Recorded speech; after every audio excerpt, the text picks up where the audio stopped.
éclate du ciel. Siata Dishmaya.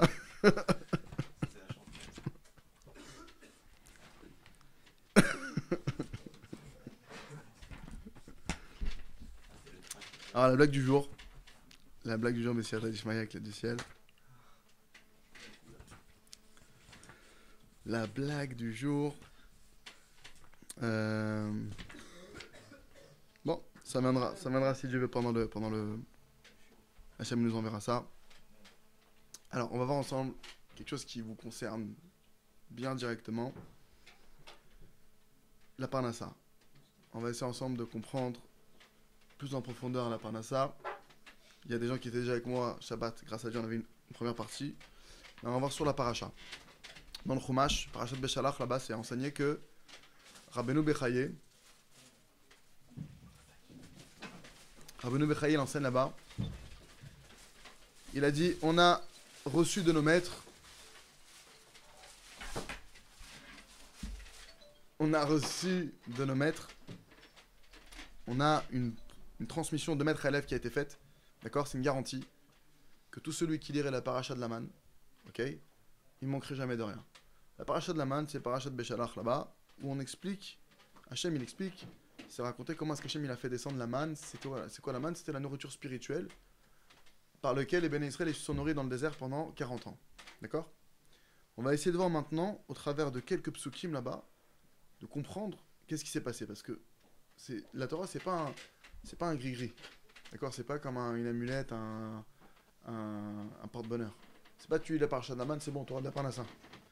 Si tu lis la paracha de la manne, et que tu comprends la paracha de la manne, et que tu te remplis de foi, d'émouna et de bitachon et de confiance en Hachem, alors oui, tu manqueras de rien. Parce que celui qui a confiance en Dieu véritablement, il manque de rien.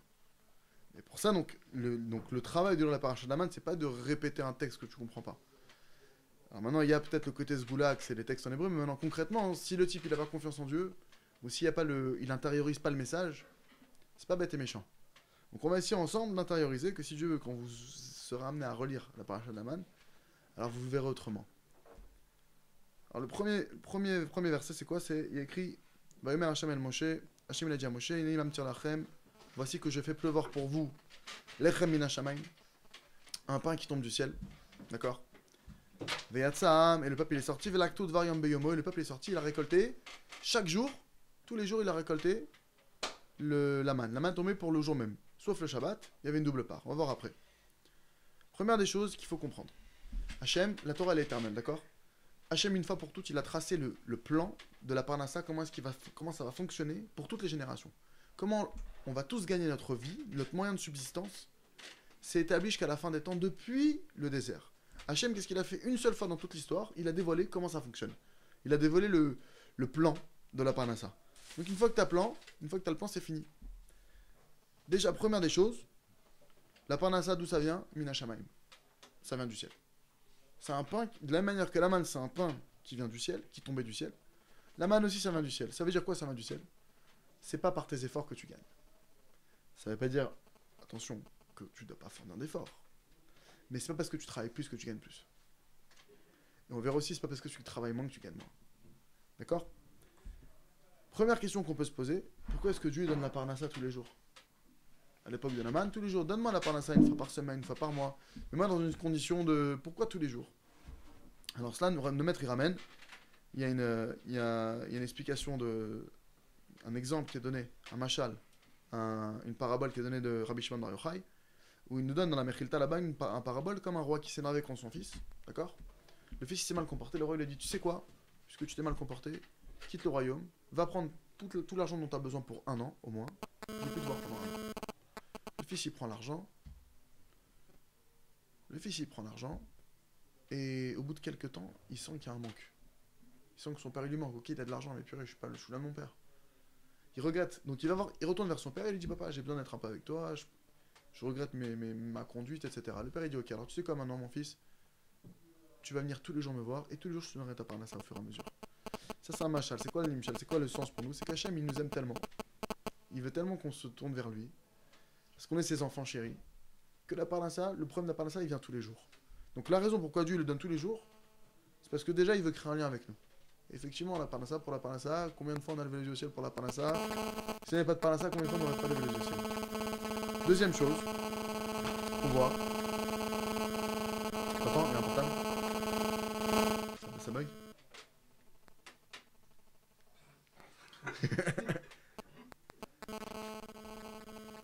J'éteins le mien, peut-être c'est le mien. Bon, mettez vos portables en avion. C'est le tien peut-être? Ok. Alors.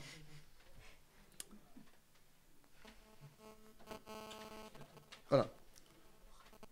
Autre chose qu'on voit, d'accord? Super important. Et ça a un fondement. Ça peut changer votre approche. Parce que avant déjà de parler de gagner plus, d'accord? D'accord? C'est déjà, faut... Il y a des gens, c'est les birchla, ils n'arrivent pas à vivre. Tu vois ce que je veux dire? Des gens, ils ont du mal à finir les fins de mois. Donc avant de me parler, je veux être millionnaire, déjà, attends, finis ton mois tranquille, paye ce que tu as à payer. De quoi ça dépend? D'avoir une parnassa étriquée ou d'avoir une parnassa dans la largesse. La largesse, c'est pas forcément que tu es millionnaire, mais c'est que tu fais ce que tu veux. C'est-à-dire que ce que tu as besoin de faire, tu peux le faire. D'accord? Tu vas aller en vacances, tu veux t'acheter un dernier jean diesel, tu veux t'acheter... j'en sais rien, moi, tu veux t'acheter un truc, d'accord? Tu peux le faire. Maintenant, à proportion gardée, tu comprends, si tu passes devant la dernière boutique de chez Rolex à Place Vendôme, tu veux la dernière à 12 000, bon, redescends. Redescends, ça dépend. Après, maintenant, si t'as les moyens, t'as les moyens. Mais ça veut dire maintenant, si à la base t'es étudiant, d'accord? Si la personne, elle est étudiante, ok? Le type, il est en première année de droit, il veut s'acheter un truc à 12 000 euros, bon, il y a une logique. Soit t'as des parents très élevés, ou t'as un patrimoine ou autre, mais maintenant, dans une logique propre gardée. Maintenant, de quoi ça dépend, en tout cas que moi, je sens pas de manque. C'est-à-dire, je me sens pas... Je suis pas bloqué, tu vois, je dois acheter un ticket de métro, je l'achète. Je dois manger à midi, je peux manger. Je dois partir en vacances, je pars en vacances. Je dois acheter des vêtements, je les achète. Je t'ai pas dit maintenant, mais déjà, vive normalement. De quoi ça dépend, il y a un point. Et c'est une question qui est ramenée dans la Gemara Yoma. Dans la Gemara Yoma, là-bas, la Gemara, elle pose la question. C'est écrit, il y a 3 versets qui se contredisent, ok? Il y a un verset qui dit que la manne, elle tombait dans le camp. Il y a un verset qui dit que la manne, elle tombait en dehors du camp, mais à proximité. Et il y a un autre verset qui dit que la manne, elle tombait super loin. La Gemara, elle dit, mais je comprends pas, elle tombe où la manne? Ça dépendait des mérites. Alors ça dépendait si la personne, elle était tzaddik ou rachat. Ou Benoni. Tzaddik, juste. Benoni, moyen. Rachat, c'est un mécréant. C'est un mauvais garçon. Donc ça, c'est la Gemara qui dit ça. Maintenant, nous, qu'est-ce qu'on pourrait croire nous? Si moi, demain, je deviens le grand saint de la génération, bah, par là, ça, elle vient facilement. Si je suis un grand pourri, alors là, je suis en galère. Et si jamais je suis quelqu'un de moyen, ça veut dire moyen, moitié synagogue, moitié boîte de nuit, moitié, j'en sais rien, chacun, tu vois, entre les deux, ça vient, mais c'est pas si simple. La Gemara, elle vient te dire comme ça. Celui qui était tzaddik, qui était appelé tzaddik, qui était juste, la parnassa tombe où devant sa porte. Celui qui a moyen, entre deux, la parnassa tombe en dehors du camp. Il doit quand même sortir du camp, mais c'est proche. Celui qui est rachat, la parnassa tombe où? Très très loin. On va voir que le rachat, il est en grosse galère en fait. Parce qu'il a que jusqu'au net. Bon, jusqu'au lever du soleil pour y aller. Parce qu'au lever du soleil, la parnassa, elle fondait. On va voir pourquoi. Maintenant, vous, si je vous pose la question, vous allez penser à une histoire de sainteté ou autre. Qu'est-ce qu'on appelle par juste? C'est quoi un tzaddik dans la parnassa? Définition. Définition du tzaddik. Quelqu'un qui sait que sa parnassa, elle vient de Dieu, qui sait véritablement que ça vient de Dieu. C'est-à-dire, je vais travailler, c'est vrai, je joue le jeu, c'est vrai, mais je sais bien que c'est pas moi qui fais l'argent, c'est pas moi qui génère l'argent, c'est pas moi qui crée l'argent, je sais bien. C'est-à-dire que demain, comment tu vois la différence? C'est-à-dire que demain, je te propose quelque chose de pas droit, je dis non, ça m'intéresse pas. C'est un test, j'en veux pas de cet argent. Je sais que c'est pas droit, je sais que c'est Dieu qui envoie l'argent. Je rentre pas là-dedans. Ou par exemple, demain, tu parles à un cours de Torah, où il y a un contrat peut-être qui peut se faire. Putain, mon frère, laisse tomber, je vais au cours. Le contrat, c'est pas sûr déjà. Et même si c'était sûr, c'est bon, j'ai travaillé toute la journée, je vais pas travailler 25 heures par jour. Il y a une limite. D'accord? Un temps pour tout, je travaille, j'étudie. Mais maintenant, quelqu'un qui pense que l'argent, ça vient de lui. Qu'est-ce qu'il fait? Heure sup. Je t'ai pas dit maintenant qu'il fait bien son travail. Celui qui sait que Dieu, c'est Dieu qui gère tout, il fait bien son travail. On n'est pas en train de dire maintenant, va au travail, fais le minimum. Fais le minimum, non. On est en train de dire quand tu vas à l'école, où que tu ailles, au travail, où que tu sois, toi tu fais de ton mieux. Évidemment. Tu dois maintenant jouer le rôle. Tu dois jouer le jeu. Maintenant, regardez ce qu'il dit. Il dit, c'est quoi la différence entre le tzaddik et le rachat? Le tzaddik, il sait à 100% que ça vient de Dieu. Le rachat, il croit à 100% que ça vient de lui. L'homme moyen, qu'est-ce qu'il croit? 50-50. C'est Dieu, mais il faut que je l'aide. Il faut que je donne un coup de pouce à Hachem. Tu comprends? Parce que Dieu, tout ça, c'est compliqué. D'accord? C'est moite-moite. Regardez ce qu'il dit. Pourquoi maintenant on va comprendre la logique? Pourquoi est-ce que le tzaddik, ça tombe devant sa porte et le rachat, ça tombe loin de sa porte? Et ça, vous allez comprendre pourquoi. C'est écrit que la parnassa, elle dépend du da'at. Elle dépend de la connaissance. La connaissance d'Hachem. C'est-à-dire, plus tu sais que ça vient d'Hachem, moins tu vas galérer pour ta parnassa. Ça ne veut pas dire que tu vas être riche. Dieu, il décide qu'à la fin de l'année, tu dois avoir 1 million en poche. Ou 10 000 ou 1000. Tu comprends? Ça, c'est Dieu, c'est les calculs de Dieu.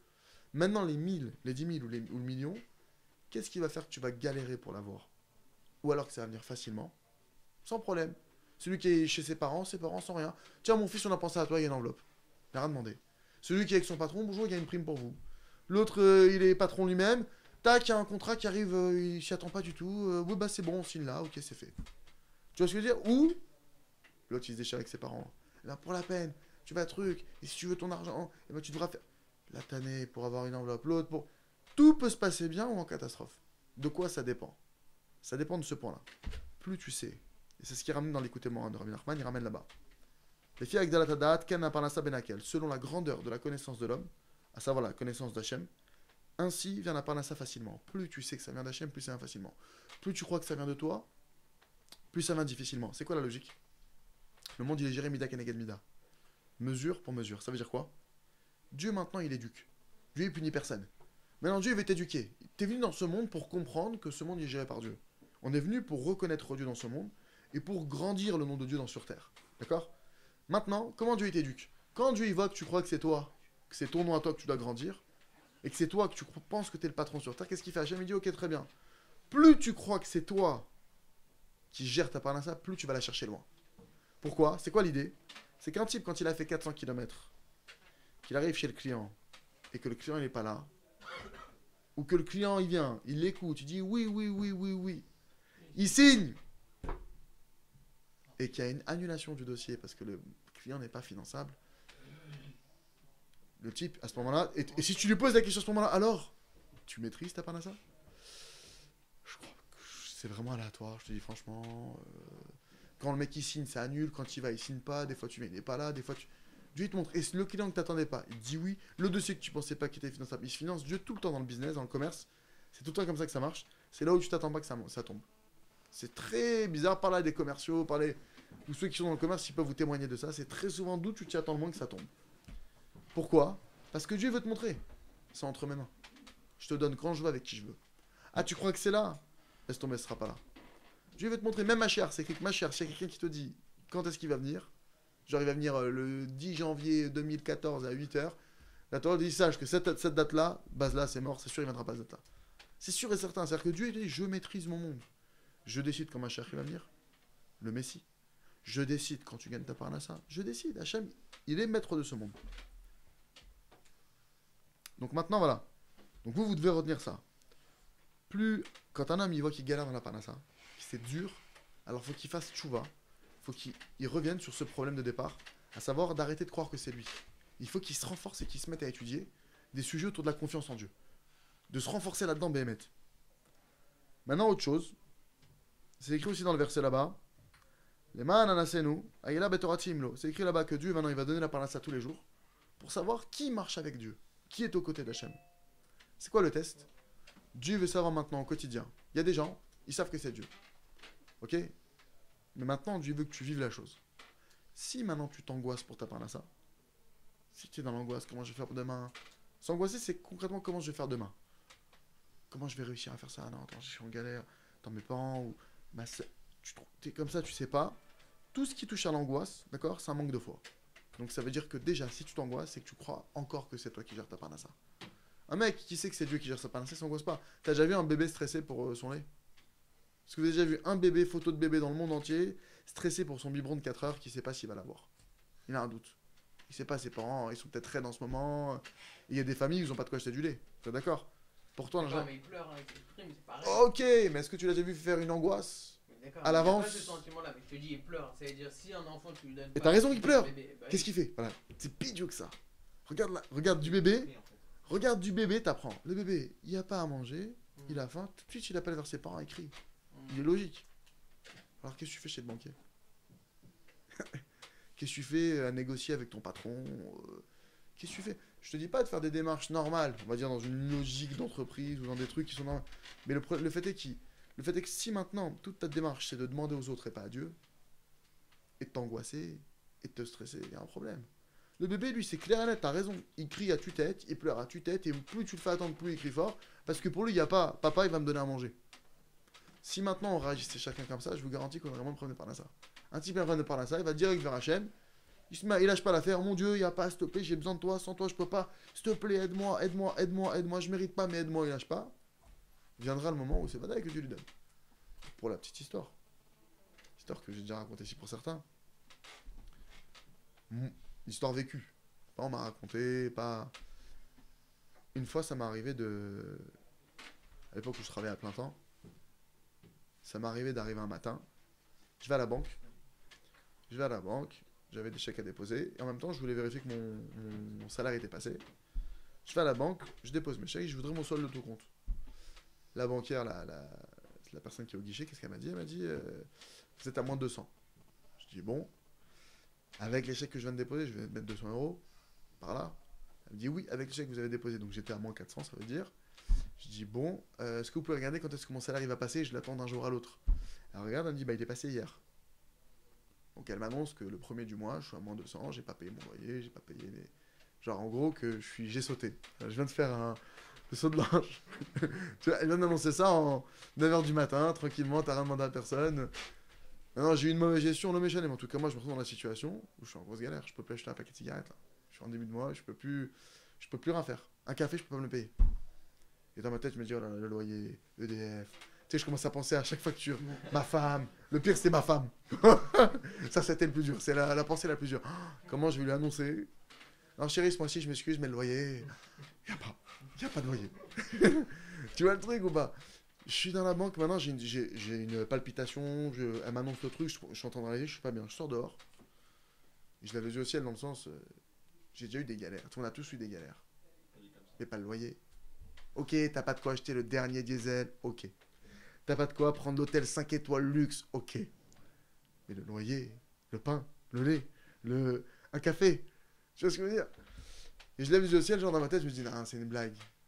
Allez, c'est sympa, c'est rigolo. J'ai marché dans le truc. J'arrive au travail, j'ai la tête qui... Je suis en plein 17e arrondissement là-bas. Je peux pas, il faut que j'aille à l'époque où je fumais encore. Grâce à Dieu, il faut arrêter de fumer la cigarette. En tout cas, j'ai besoin de fumer de cigarette, je suis dans tous mes états. J'ai besoin de me détendre. Et cette cigarette-là, tu la kiffes? Non. Et celle-là, par contre... Non, j'arrive, je suis sur le balcon maintenant. Imagine, je suis en plein rue de Courcelles, 2e étage. Les voitures me voient, tu vois. Et là, je suis à un moment où je me tourne vers Dieu. Et comme si que là, il y a un moment où le temps, il s'arrête. Parce que là, je suis trop en galère. C'est même plus... Tu sais, des fois, tu dis, ouais, peut-être les gens vont te voir. Là, je m'en fous de ce que les gens vont penser de moi. Je suis plus là-dedans. J'écoute Hachem. Tu peux pas me laisser comme ça. Mais je lui dis pas ça dans le sens arrogance. Hein. Je lui dis ça dans le sens, non, c'est trop... C'est pas possible de me laisser dans cette galère. C'est trop gros. Je veux bien, on me répare, on m'améliore, on me truc. Mais là, c'est abusé. Je lui dis, écoute.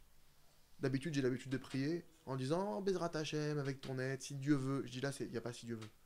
Je dis là, il faut que tu me sortes maintenant de ma situation. Parce que dans ma tête, je me suis dit ça et j'ai sauté. J'avais même plus de travailler. J'ai travaillé, donc dans un mois, je touche ma paye de base. Donc ma paye de base, elle va couvrir mon trou de base. Mais je me retrouve dans le problème de j'ai encore un envoyé de retard. J'ai sauté, c'est-à-dire que j'ai sauté à... Je dis là, il me faut une somme. Là, pour me sortir de la galère, il me faut une vraie somme. Et maintenant, je suis en train de lui dire, j'écoute, je sais que je mérite pas, je sais que j'ai pas le niveau, mais je t'en supplie, tu peux pas me laisser dans cette galère, je t'en supplie, pitié de moi, sors-moi de là. Je peux pas attendre, je veux une solution maintenant, il faut que tu me sortes de la galère maintenant. Et vraiment à ce moment-là, je suis vraiment à 100% avec Dieu.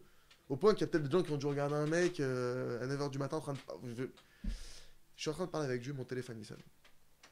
Mon téléphone il sonne, maintenant ça me dérange. Je suis en train de parler avec Dieu là, j'en ai rien à faire du monde entier, des histoires, des copains, des trucs. J'ai une galère importante. À mon niveau en tout cas, c'était... Et là, je vois que c'est ma femme. Ah, je me dis, oh là là, je me dis, c'est la série noire. Je dis, ça y est, c'est la série noire. Tu connais les journées comme ça, tu commences et t'enchaînes le truc. J'ai dit, elle m'appelle à 9h du matin, je viens de la quitter. C'est en mode, t'as oublié ça, il y a une mission à gérer. Bref, tu vois. Et je décroche, elle m'annonce qu'on va me toucher 2600 €. Boum. Inattendu, inespéré, mais non. Oublions maintenant les détails des questions qu'on peut se poser, mais comment, quand même. Je suis en train de demander à Dieu, imagine la scène, je suis en train de lui demander. Je suis en train de lui dire, écoute, je peux plus attendre. Tout de suite, je veux une solution maintenant. Je suis en train de lui dire ça. Le téléphone sonne. J'ai une solution. Parce que oui, ça dépend de ça. C'est exactement ce qu'on vient d'apprendre. Plus tu sais que ça vient d'Hachem.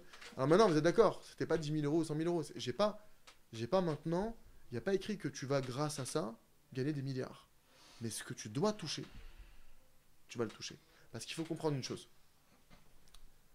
Le peuple juif, dans son ensemble, le Rabbi Lubavitch Zatzal, il disait ça, de mémoire, il me semble que j'ai entendu ça de lui, que chaque juif, il doit manquer de rien. Chaque juif, il doit manquer de rien. Je crois même que j'ai entendu que chaque juif, il doit être riche. Maintenant, je veux pas... Mais a priori, en tout cas, on doit manquer de rien. D'accord? Maintenant, ça peut arriver, il existe certains mazal. D'accord? Un mazal, c'est une destinée. D'accord? Certains ont des âmes particulières et ils doivent passer par une vie de pauvreté. Il y en a qui, oui, c'est leur réparation dans ce monde, c'est leur mission, ce que tu veux. D'accord? Mais ces gens-là ont les capacités de supporter la pauvreté. Mais la grande majorité du peuple juif, elle ne doit pas être dans la pauvreté, ou dans la misère, ou dans l'étroitesse, t'as du mal à payer un loyer, t'es tout le temps en train de ramer. La grande majorité ne doit pas être comme ça. Alors comment ça se fait? Quand quelqu'un est dans cette situation, première des choses, ce qu'on vient de voir. Est-ce que tu crois que ça vient de toi? Première erreur à éviter. Continue.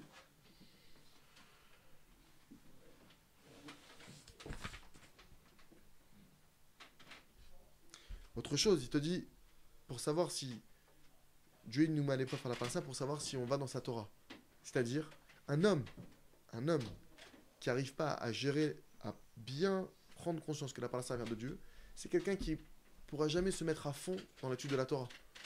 À vraiment rentrer dedans. Pourquoi? Parce que tout le temps, quelqu'un qui est stressé, il est tout le temps anxieux. Il n'a pas la tête libre.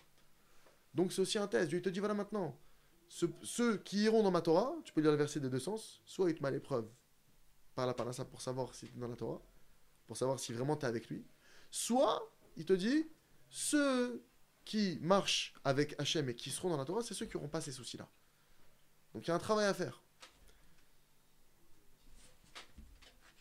Autre passage qui ramène, et le 6e jour, Hachem il avait préparé, il a dit comme ça, Vaya Machichi, et ce fut le 6e jour, ils prépareront ce qu'ils ont ramené, Vaya Mishne, et quand ils rentreront de leur cueillette de la manne, il y aura une double part.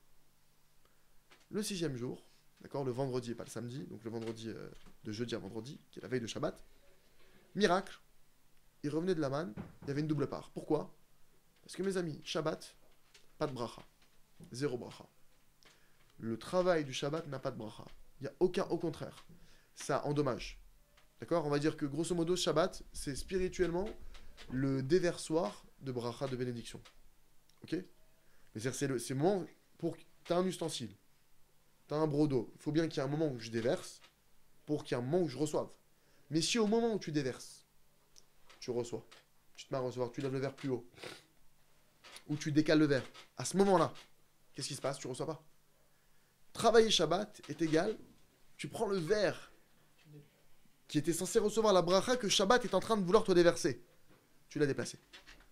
Et donc du coup, alors là c'est pas assourd, mais il n'y a pas de bracha. Faut regarder en fait, je ne vais pas te dire. Déjà c'est sûr qu'il n'y a pas de bracha. Il y en a qui interdisent, après ça dépend quel horaire. Je peux pas te répondre sur un pied, mais c'est sûr qu'il y a un moment où tu n'as même plus le droit de travailler. Et ceux que c'est samedi leur journée qui gagnent le mieux? Alors ça c'est pour toi, les besoins du libre arbitre. Très bonne question qu'il me pose. Ceux maintenant qui vont dire mais moi c'est ma plus grosse journée. C'est ma plus grosse journée le samedi. Déjà, ces gens-là, entre guillemets, c'est pour qu'ils puissent faire un vrai choix. Dieu leur donne la possibilité de faire un vrai choix. Ce serait trop facile. Allô, ce serait beau que si tous les mecs qui font Shabbat, ils gagnent des milliards, et tous les mecs qui bossent le samedi, ils sont en galère, ils sont en RMI. Ce serait beau quand même, vous ne trouvez pas? D'accord? Concrètement parlant, non, ça marche pas comme ça. Pourquoi? C'est pour son libre arbitre à lui et nous. Toi, tu vois que la plus grosse aujourd'hui, la plus grosse journée, entre guillemets, dans le business, au passage, c'est le commerce, hein, c'est pas tout le business. D'accord? Il y a plein de business qui marchent pas le samedi. Mais on va dire quand même, tu vois que le samedi, c'est une journée, surtout quand tu es étudiant, les propositions d'embauche, la plupart du temps, c'est le samedi. Il y a plein de métiers, t'es pharmacien, le samedi, c'est une grosse journée. Il y a plein de métiers où le samedi, c'est problématique. Mais c'est pour le libre arbitre. Ouais, quand tu fais Shabbat, Dieu veut savoir, est-ce que tu choisis Shabbat ou tu choisis pourquoi tu fais Shabbat. Hachem, il veut te tester. Et très souvent, quand tu commences à faire Shabbat, il t'arrive des galères. Je vous le dis. Non, c'est-à-dire, faut être clair, parce que si tu crois que tu vas commencer à faire Shabbat et que ça va être en mode Club Med, alors tu vas vite déchanter. Très souvent, ça va m'être dur. Moi, personnellement, j'ai galéré pendant des années. Maintenant, je dis pas que tout le monde va passer par ça, mais il y a des choses qui m'étaient difficiles. T'es pas habitué. T'es habitué à sortir, t'es habitué à... Tu vois ce que je veux dire? T'es habitué à être libre, entre guillemets, de tes faits et gestes, tu fais ce que tu veux. C'est difficile déjà, le changement. Mis à part ça, il y a même des gens, concrètement parlant, ils ont fermé Shabbat, la parnassa, elle a commencé à couler, mais net. C'est pas que, on va dire, le mec, il y avait 30% de chiffre d'affaires le samedi, ce qui est beaucoup sur un jour de la semaine. C'est le jour où il y avait 30 à 40% de chiffre, et le reste de la semaine, c'était écoulé les 60. Le type, il a commencé à perdre 50%. C'est-à-dire plus que les 30% du samedi. C'est même plus logique. D'accord, moi j'aime. Il y a aussi l'inverse. Il y a aussi, il faut les deux. Il faut les deux. Mais il faut l'exemple qu'on a le plus souvent en tête. T'es d'accord? C'est celui qui. C'est celui qui coule. Parce que celui qui monte, jamais on te le ramène. Celui-là, c'est marrant. Jamais on m'a dit, eh ben moi, monsieur, j'ai fait mes Shabbats et je gagne des milliards depuis. Jamais je l'ai eu cet exemple. Il y a toujours un mec qui va me dire, eh ben justement, j'ai un oncle, il a fermé Shabbat, et ben maintenant, il est en grosse galère. Ça, le mec qui, tu vois? Quand ça va pas, il se plaint. Si ça va bien, il va pas dire ça va bien. Il faut savoir que Shabbat, c'est un jour spécial, au point que même la nourriture est différente, tout est différent. Et concrètement parlant, il n'y a pas de part. C'est-à-dire qu'il y avait 2 parts le vendredi parce qu'il n'y a pas de part le Shabbat. C'est même pas que maintenant, entre guillemets. Et moi, il y avait un étudiant avec qui je discutais, et je lui avais dit Shabbat, il n'y a pas de truc, etc. Et il a travaillé. Il a eu des obligations. Bref, je ne veux pas lui donner d'excuses, mais en tout cas, voilà, il n'a pas réussi à tenir l'épreuve. Il a travaillé. Il n'a pas tenu. D'accord? Maintenant, chacun doit nous aider. Il y en a pour qui, je précise au passage, il y en a pour qui Shabbat, aujourd'hui, il faut voir le niveau dans lequel tu es. C'est sûr que si maintenant tu es capable de faire Shabbat d'un coup, le type il fait pas Shabbat, il me dit je suis capable de faire Shabbat de A à Z, fais-le. Mais si maintenant tu me dis moi la vérité Shabbat je peux pas, alors là je te dis je te crois pas. Tu peux quelque chose. Tu peux quelque chose. Tu fumes 20 cigarettes par Shabbat? Ouais, fume 19. Bah Dieu il s'en fout. Non, Dieu il s'en fout pas. Non, Dieu il s'en fout pas. Qui tu es pour savoir? C'est écrit que Dieu, chacun de nos pas il les regarde. Dieu il te demande ouvre ton cœur de la taille du chat d'une aiguille. Tu comprends? Donc d'où tu sais toi maintenant que ta cigarette quelle valeur elle a? Toi, fume une cigarette de moins. Ah, mais c'est ridicule, c'est illogique, c'est incohérent. Arrête, c'est marrant que dès qu'on parle de Torah, faut être cohérent. Tu vois ce que je veux dire? Le mec, il va maintenant partir, je sais pas moi, il va pas dormir 2 nuits d'affilée pour peut-être une fille qu'il va peut-être rencontrer un jour en boîte. C'est logique, ça, par contre. Tu vois, il y a des trucs complètement incohérents. Le mec, il va changer de pays, il va voyager pour peut-être trouver un travail là-bas, il va faire des trucs. Tout le monde en fait des trucs fous. On se pose pas la question de la cohérence. Mais dès que je te parle de Shabbat, c'est marrant, d'un coup, tu deviens super logique. Il n'y a pas de logique. Enlève une cigarette. Dieu réfléchit plus comme ça. Dieu il veut voir le pas que t'es prêt à faire. Dieu veut voir le pas que t'es prêt à faire. Dis, montre à Hachem. Tu sais bien que c'est pas faire Shabbat que de fumer 19 cigarettes. Tu le sais bien. Dieu aussi il le sait bien. On n'est pas bête. Mais Dieu, pour l'instant, ce qu'il veut, c'est ton cœur. Qu'est-ce que t'es prêt à faire? Il y en a pour qui maintenant ils font Shabbat mais ils regardent la télé. Alors regarde la télé. Chacun son degré, chacun son étape. Mais ce qui est sûr, c'est que chacun il peut faire quelque chose. Chaque personne ne peut se cacher derrière. Moi je peux rien faire. Maintenant, il y a un petit problème, et c'est pour ça qu'au-dessus de moi, il y a un message qui est clair. Une des choses qui empêche les gens d'avancer, c'est ça. Les gens, ils pensent que Dieu ne les aime pas. Dieu, il nous aime. Mais Dieu, il nous aime. À partir du moment où tu sais que Dieu, il t'aime, t'as envie de faire quelque chose pour lui. T'as envie un minimum. Dieu, il m'aime. Pourquoi je ne le ferais pas kiffer un petit peu? Ah là, il me fait kiffer, il me fait grave kiffer, moi. Il m'envoie plein de kiff, Hachem. Tu vois ce que je veux dire? On a la santé, on a les vêtements, on a les parents, chacun il a de quoi remercier, que chacun regarde, même tu me trouves un orphelin, un type qui a vraiment eu des galères, il va trouver de quoi remercier, parce que Dieu il est bon. Et Dieu, dans chacune de nos vies, il envoie des bonnes choses. Alors évidemment, il y en a pour qui déjà le premier travail c'est de comprendre que Dieu il t'aime. D'accord? Alors lui parle pas de Shabbat, dis-lui que Dieu il aime. C'est pour ça que ça, je veux que ça reste en... Et pareil pour Shabbat. Il y a des gens qui n'arrivent pas à arrêter de faire Shabbat à cause de ça. Non, parce que si j'arrête pas de faire je continue à faire Shabbat parce que si j'arrête de faire Shabbat, je perds ma parnassa, je vais être en galère d'argent. Détends-toi, mon frère, c'est Dieu qui gère ce monde. Dieu il t'aime, il te laissera pas en galère. tes enfants, c'est ses enfants. Qui sera pas en galère. Hachem, il sait ce qu'il fait. Hachem, il sait pourquoi il fait. Si Hachem, il te dit de faire Shabbat, c'est que c'est bon pour toi, au contraire. C'est que ton âme, elle a besoin de ça. Au point que la plupart des gens qui se mettent à faire Shabbat, ils vont te dire, par contre, comment j'ai pu ne pas faire Shabbat jusqu'à maintenant? Parce que d'un coup, tu ressens quand même que là, je dis, purée, je travaille 7 jours sur 7, un esclave. Un esclave. Tu veux flinguer quelqu'un, fais le travail 24-24.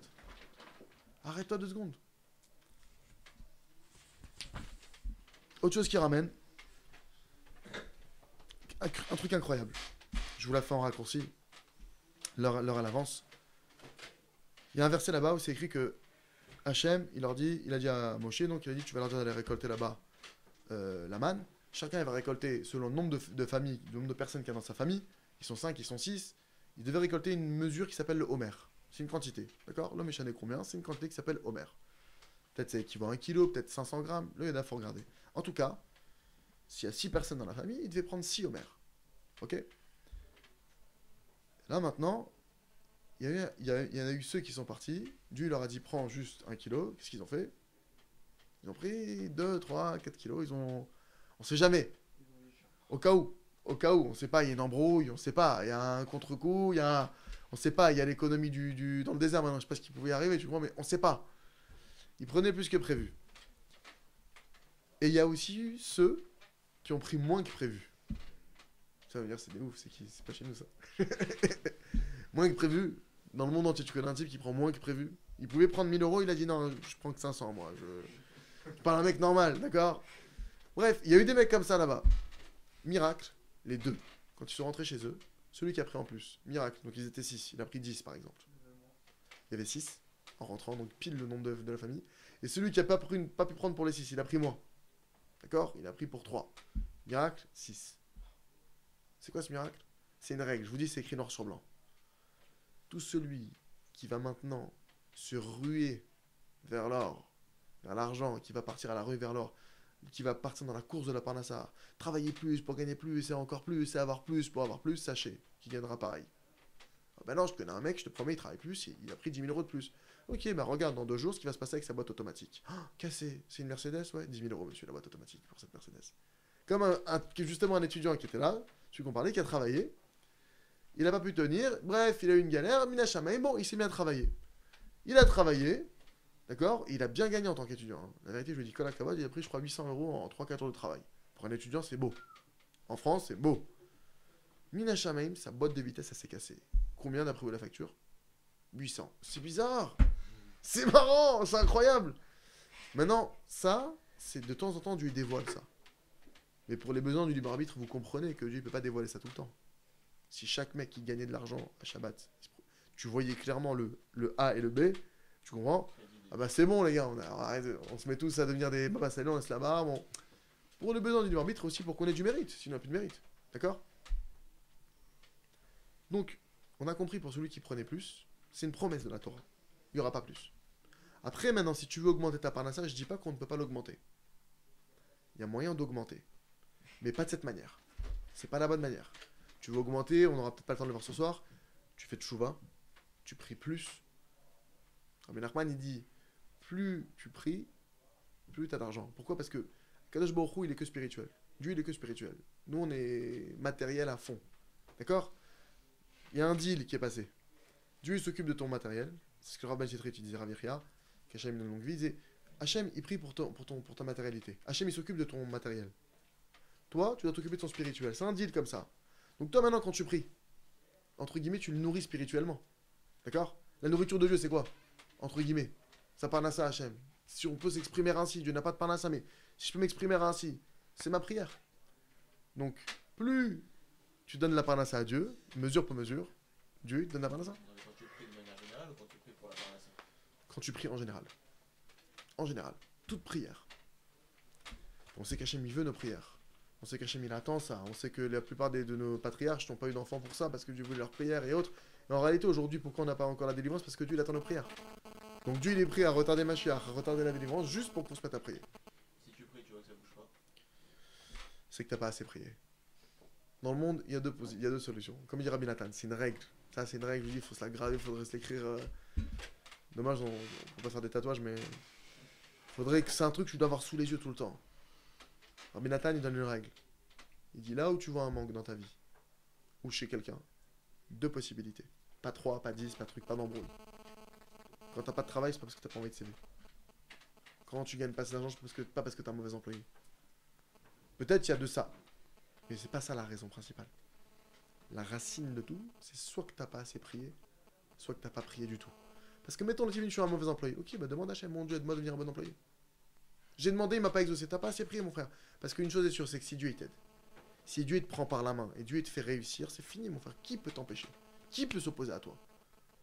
Personne ne peut maintenant venir entraver ce que Dieu il veut. Si Dieu il vient, il décide que tu gagnes 1 milliard, même si le monde entier il veut t'attraper, t'égorger, te massacrer, ils pourront rien faire à ça. Et c'est ce que le roi David il dit. Le roi David il dit, Gam qui est la baguette salmavet, lo irara. Même si je vais dans la vallée de la mort, j'aurais même pas peur. Comment ça, t'as pas peur dans la vallée de la mort? C'est quoi, c'est de l'orgueil? Pas du tout. Kiata Imani, je suis avec Dieu. C'est fini, je suis avec Dieu, il n'y a plus de mort, il n'y a plus de vie, il n'y a plus rien. J'ai plus de notion de grand, petit. Je suis avec Dieu, mon frère, laissez-moi tranquille, c'est fini. Maintenant, je manque plus de rien. Comment Non. il sait qu'il est avec Dieu? Ah. Ouais, comment il sait? Moi aussi, je peux dire que je suis avec lui. Et il est pas Khazak, non, il pose une super question. T'as un mec qui fait un cas, je suis avec Dieu. Tu vois ce que je veux dire? T'as un mec qui. Comment tu sais que t'es avec Dieu? Le roi David, comment il a su? C'est très simple. Ah, c'est très simple, faut l'apprendre. C'est quoi l'œuvre du roi David? Les Télim, les psaumes. C'est quoi les psaumes? C'est des louanges à Dieu, mais concrètement, c'est voilà. Le roi David, il te dit, dans un Télim, grâce à toi, je m'en souviens. Exactement. Le roi David, il te dit, tu dis, non mais roi David, ok, d'accord, c'est bien beau, t'es avec Dieu, c'est bien beau. Je précise, le roi David, il part en guerre, il massacre tout le monde. Tout ce qui touche, ça marche. Le roi David, il a une bracha, il a une aslacha. Maintenant, attention, il a eu plein de galères. Mais concrètement, quand il part en guerre, c'est un guerrier hors pair. Dans l'étude de la Torah, c'est un génie. Bref, c'est même écrit qu'il a une proximité avec Dieu. C'est surtout ça qui nous intéresse. Il a une proximité avec Dieu. C'est écrit que là-haut, aujourd'hui, là, au moment où je vous parle, à la droite du trône céleste, qui est-ce qui siège? Le roi David. Je ne sais pas si vous vous rendez compte de qui on parle, de ce qu'on est en train de dire. Le roi David, il siège maintenant à la droite d'Hachem. Le roi David, il est au niveau vraiment de vivre avec Dieu, mais c'est quoi ton secret? Je t'en supplie, roi David, dis-nous ton secret. Lui, il te répond. Vous voulez savoir c'est quoi mon secret? Alors nous, qu'est-ce qu'on aurait dit? Bah, c'était le roi, c'est une neshama spéciale, c'est une âme spéciale. Il a plein de mitzvot aussi, attends. Et c'est le fils d'Ishaï. Ishaï, vous savez c'était qui Ishaï? C'est un de ceux qui est mort direct. Il n'est pas mort par la faute, par ses fautes à lui. Il est mort parce que Adam Arishon, il a rentré la faute dans le monde. Donc son père, il a fait 0 faute dans sa vie. Je sais pas si t'imagines le père qu'il a eu. 0 avérote. À son hop, c'est 100%. C'est prix d'excellence. Bah, il avait un père, il y a de quoi être ce qu'il était. Pas du tout. Pas du tout, c'est pas pour ça. Dis-nous alors le roi David. Dis-nous, notre roi, c'est quoi? C'est quoi ton secret? Va'ani tefilati. Je ne suis que prière. Tu veux mon secret? Je te donne mon secret. Je ne suis que prière. Il y a quelqu'un qui part sur le Rav Berland. Qu'Hachem lui donne longue vie. Qu'Hachem lui envoie Yeshua. Et il lui a dit, Rav, je veux devenir comme vous. Maintenant, le Rav Berland, il est connu. C'est un bal de fila de folie. C'est un vrai maître de la prière. Et vraiment, il y a eu des trucs de fou. Des histoires à tomber par terre. Et c'est connu dans tout Israël. Et quelqu'un qui est parti, il a dit, Rav, faites-moi une bracha que je devienne comme vous. Ce qu'il a dit, le Rav, il a dit, va parler à Hachem. Tu veux devenir comme moi? Vas-y, va dans les montagnes, va t'isoler, mets-toi où tu veux. Va parler à Dieu. Le Rav Arouche, pareil, il a dit à ses élèves, Hachem dans il a dit, la différence, regardez ce qu'il a dit, c'est fort. La différence entre vous et moi, hein, c'est leur maître, c'est un grand Rav. Il est derrière. D'accord? Il a dit, la différence entre vous et moi, c'est que j'ai prié plus que vous. Est-ce que vous comprenez de quoi on parle? Maintenant, lui, je sais, bon, je vous cache pas que lui, je sais qu'il se levait, il se couchait, je sais pas, à 9h du soir, il se levait à 1h, il faisait Tikkun Chatzot, et jusqu'à 7h du matin, il partait dans le Sinaï, ou je sais pas où, il priait. Ça pendant des mois, des années, jusqu'à ce qu'il pouvait plus. Donc quand tu te dis qu'il a prié plus, c'est qu'il a vraiment prié plus, mais attention, ça veut dire que ne crois pas que parce que maintenant, le roi David, ce qui nous différencie de lui aujourd'hui, est-ce que lui, le message qu'il veut nous donner à tous, s'il était là présent devant nous, vous savez ce qu'il nous dirait? Commencez à écrire votre propre télim. À vous de faire votre propre télim. À vous de commencer à vous attacher à Hachem. C'est la manière simple. Tu sais, on s'imagine la délivrance, ça va venir. Vous voyez bien l'humanité dans laquelle elle est. Vous voyez bien, vous avez des yeux pour voir. C'est-à-dire que si on doit attendre que tout le monde fasse la Torah et les mitzvot, et que les nations du monde entier, elles reviennent de toutes leurs... Si c'est ça précisément qu'on doit attendre, je te parle maintenant, il y a lieu de désespérer. Non, là maintenant, là ce qu'on attend, c'est quoi? C'est que Bayom Aoui Hashem Echad Ushmo Echad, c'est que tout le monde entier commence à connaître Dieu. Il y aura des étapes pour qu'on arrive tous à la perfection, mais déjà que tout le monde commence à parler avec Hachem, que tout le monde se tourne vers Hachem. Maintenant, regardez les amis. C'est qui le type qui prend moins dans la parnassa? C'est qui ce type-là? Le type qui dit, bon, je travaille 8 heures par jour, mais j'étudie pas, le truc je rentre chez moi, après j'ai plus le temps. Voilà, je vais travailler 1 heure de moins par jour. Ça va me coûter, mais j'ai pas le choix, je vais étudier. Promesse de la Torah, celui qui fait ça, pas de différence à la fin du mois. Mais je te dis, j'étais voir mon patron, il m'a dit qu'il y a 200 € de moins à la fin du mois. Oublie les 200 €. Ce que tu faisais avec 1000, tu feras pareil avec 800. Tu auras une galère de moins, une embellie sur les achats, un truc. Tu seras pareil au même niveau. Il n'y a pas. Promesse de la Torah, c'est écrit noir sur blanc. C'est un rachet explicite. Et c'était un grand miracle de voir ça. Et c'est un grand miracle actuel. Sauf que juste aujourd'hui, il faut comprendre. La différence entre le désert et maintenant, c'est voilé. Mais c'est la même chose. La parnassa fonctionne exactement pareil.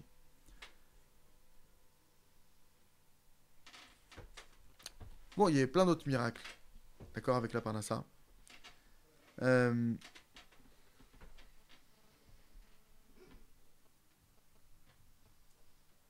y avait plein de choses. C'est-à-dire qu'il prouve ici, on va des versets, il explique ici que ça sert à rien de... Ça sert à rien de... Il n'y avait rien qui pouvait changer ce qui était fixé aux familles. D'accord? Une famille qui devait gagner 6 000 €, elle a gagné. Une famille qui devait gagner 4 000, elle a gagné 4 000. On voit de ce rachis-là, et de ce verset-là. Et plus que ça, avec la manne, on pouvait savoir qui appartenait à qui. Il y avait des fois des embrouilles. Une femme, elle allait voir le Moshe. Mon mari m'a divorcé, je vais rentrer chez mon père. Le mari dit non, je ne l'ai pas divorcé. Qui tu crois? Moshe disait bon, ok, on attend le matin. Au petit matin, on va voir, il y aura combien de portions de manne chez son père, combien de portions de manne chez son mari. Pareil, un serviteur. C'est mon serviteur. Mais tu me l'as vendu, mais pas du tout, c'est le mien. Ok les gars, on attend le matin. Au matin, on verra, il y aura combien de portions. Réellement, avec la manne, il y a plein de miracles. Sous-entendu, c'est que tu vois une chose. Tu vois une chose incroyable. La manne, elle va là où tu es. Là où tu es. Il n'y a pas d'embrouille. Pourquoi je vous dis ça? Parce que des fois, tu te dis, ouais, mais attends, si je vais en Israël, la parnassa, t'inquiète pas, ta manne, elle va te suivre. Là où tu iras. Si la femme, elle divorce, la manne, elle la suit. Il ne faut pas divorcer, Chazé Shalom. Après, maintenant, il faut faire une question arabe. Mais on voit que la manne, elle allait là où tu devais être. D'accord? La manne, elle t'accompagne. C'est pas un truc, ah, t'as changé de pays? Bon, bah, bonne grève de la faim. Ça marche pas, c'est pas comme ça dans la Torah. D'accord? Donc, moi, je dois pas m'empêcher d'avancer dans la vie en me disant, oui, mais comment je ferai en Israël, ou comment je ferai dans tel endroit, ou dans tel truc. Non, et si maintenant je fais Shabbat, comment je fais? Non, t'inquiète pas. La manne, elle va te suivre. Autre chose aussi, il y a des gens aujourd'hui qui te disent, non, les enfants, ça coûte trop d'argent, on a réfléchi avec ma femme, on veut plus faire d'enfants, non, mais c'est un truc vraiment réfléchi. Tu sais, il te sort de la plus grosse débilité du monde entier en disant que c'est réfléchi. Chaque enfant, quand il naît, il y a aussi sa portion de manne qui vient avec lui. Il y a sa propre portion de manne. Plus que ça. Il y a des fois, dans une famille, ils ont tous un mazal pas de riche. Mazal, on va dire destinée moyenne. D'accord? 1005, 1008, pour 5, 6. Pas évident à la fin du mois. D'accord? Mais des fois, parce qu'il y a un enfant qui est né dans la famille, il y en a un qui est venu, et lui, il a un mazal de riche. Parce que lui, il a un mazal de riche, alors toute la famille devient riche. D'accord? C'est-à-dire que d'un coup, c'est un enfant que lui, c'est une destinée spéciale. Cette Neshama-là, elle doit grandir dans l'opulence. Cette Neshama, elle doit grandir avec des biens, de la soie, c'est comme ça. Je sais pas pourquoi, maintenant Dieu, il sait pourquoi lui et pas lui. Maintenant, des fois, il y a des gens qui sont en train de se retenir d'avoir un gosse parce qu'ils sont pas losés. Mais justement, le gosse qui doit arriver, il est blindé. Il va t'amener une macha. Et des fois, tu vois des gens, ils ont un gosse et d'un coup, bam, le contrat du siècle, ils explosent. Alors, ceux qui n'ont pas compris, ceux qui savent pas lire, ouais, j'ai éclaté, le client était là, je lui ai fait une prise de clé de bras, il a compris que c'était moi le patron. Et t'as pas fait une Brit Mila il y a 2 jours? Oui, mais bon, ça c'est en passage. Passage, et mon fils, oui, c'est vrai que c'est vrai qu'ils ont fait la bracha, mais heureusement que je lui ai réexpliqué que c'était moi le boss. Ils ont tout de suite compris, j'ai racheté les parts, et voilà, j'en suis là. Mais c'est ton fils, mon frère. Et ce même type, des fois, il peut te dire, attends, les écoles juives, c'est cher. Mais mon ami, c'est que pour lui que t'as de l'argent. On t'enlève. Concrètement, dans les situations, on te retire cet enfant-là, t'as plus de parnassa. Parce que ça se trouve, le père, il a tellement fait d'avérotes que c'est fini. Il est en mode la guerre. Parce on faut pas qu'on aille d'après nos yeux. Je vous conclue sur un truc.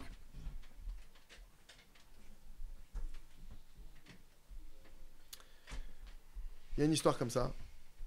Une histoire comme ça que Rabbi Nachman y ramène. Que son mérite nous protège. Il ramène qu'il y avait un juif. Il a fait un rêve. Il est arrivé que sous un pont, dans la ville de Vina, il y avait un trésor. Et ils lui ont dit dans son rêve qu'il aille là-bas, qu'il creuse et qu'il sorte le trésor. Lui, il rêve de ça, un rêve super précis, un pont, un truc. Il part à la ville de Vina et il trouve le pont. Alors, il va pour creuser. Mais au moment où il va pour creuser, il voit que là-bas, il y a des soldats qui gardent le pont. Il dit, bon, là, je peux rien faire. Il a dit, bon, je vais attendre la nuit. Et qu'il fera nuit discretos. Je creuse, je prends mon trésor, je rentre chez moi. La vie est belle. Il voit que la nuit, rien à faire, ça change de garde. Il y a des gardes la nuit, le jour. Il est là comme ça, il tourne la tête, comment je peux faire, comment je vais faire. Il cherche à la fin, il craque, il dit bon, je vais faire mich-mich, je vais faire moite-moite avec eux, je vais les voir, je leur explique le truc. Je leur explique le système, on va trouver un arrangement, il y a un trésor, c'est dommage. Il va voir un des gardes là-bas, d'accord? Il va voir le responsable là-bas, il lui raconte son rêve. Il dit écoute, laisse-moi creuser, et on va partager le trésor. Au moment où il a raconté son histoire, au responsable des soldats, il a explosé de rire. Il a fait un fou rire. Et quand il s'est un peu calmé, qu'il a essuyé les larmes qui coulaient de son visage, il lui a dit non mais vraiment, t'es un juif très marrant toi. T'as fait le voyage, t'as fait 3 mois de voyage, 3 mois de trucs, pour creuser sous notre pont parce que t'as fait un rêve. Il lui dit, pour un rêve bête comme ça, t'as voyagé jour et nuit à Vina, tu vois bien que maintenant, il dit, regarde, même moi j'ai fait un rêve. Et dans mon rêve, on m'a dit que dans la ville de Untel, d'accord? Et comme par hasard, la ville qu'il a cité le mec, c'est la ville de ce juif. Dans la ville, mettons, de Paris, maintenant qu'il est parisien, il est parti en Allemagne. Dans la cour de la maison de ce juif qui s'appelle Shimon Ben Truc, qui s'appelle comme ça le mec. Non, lui il entend ça, tu vois. D'accord? J'ai rêvé, on m'a dit que dans sa cour il y avait un gros trésor. Tu crois vraiment que je vais aller là-bas jusqu'à chez lui et creuser? Alors il a dit, je te pose la question. Tu crois vraiment que je vais aller là-bas? Et il a explosé de rire, il s'est moqué de lui. Après, il a dit, bon, allez, laissez-le, celui-là. Normalement, c'est un type qui se fait embarquer. Tu vois, un type comme ça qui veut creuser sous un pont, qui demande l'autorisation de creuser sous un pont public. Je l'embarque. Il dit, allez, laissez-le partir. D'accord? Alors, il est vite rentré chez lui, il s'est dépêché d'entrer chez lui. Il a pris le train, le truc, il a voyagé, il arrive chez lui. Il a creusé et il a trouvé le trésor. C'est quoi le message? C'est que tu peux passer des fois une vie, d'accord, où tu vas t'éloigner de chez toi, où tu vas courir après la parnassa, alors que Hachem, s'il veut t'envoyer la parnassa, il te l'envoie chez toi, il la jusqu'à chez toi. Pourquoi il te l'enverrait à 8000 km? Pourquoi? Alors après, je rentre pas la notion de faire l'Alia, par exemple, ou autre, ça c'est autre chose. C'est un autre projet spirituel. Je te parle là où tu es maintenant, là où tu vis. Pourquoi Dieu va te faire galérer? Si ce n'est que toi, il y a quelque chose qui va pas. Et donc, Hachem, s'il veut, il nourrit l'homme et il lui envoie sa parnassa proche de chez lui. Donc les copains, qu'Hachem il nous aide, Siyat Alishmaya, à avoir une confiance absolue en lui, et comme ça qu'on ait tout ça de parnassa facilement.